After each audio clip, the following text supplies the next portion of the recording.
Azura, where the sun dipped into the horizon and painted the sky with hues of crimson and gold, there lived a king named Arin. King Arin was a just and fair ruler, loved by his people and respected by his peers.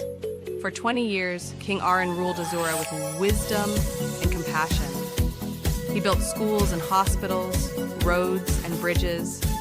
He promoted trade and commerce, and Azura flourished under his leadership. But King Arin's greatest achievement was yet to come.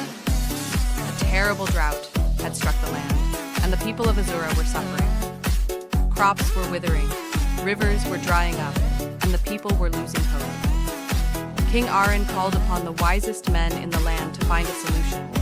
They searched far and wide, but none could find a way to bring water back to Azura. In desperation, King Arin went to the temple of the ancient gods and prayed for guidance.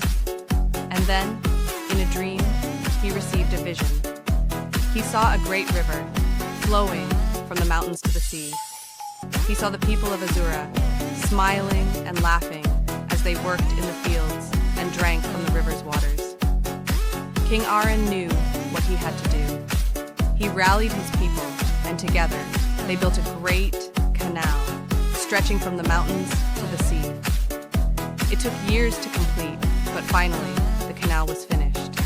And as the waters flowed from the mountains to the sea, Azura was reborn. The people rejoiced, and King Arin was hailed as a hero. He had saved his people, and he had brought prosperity back to Azura. And from that day on,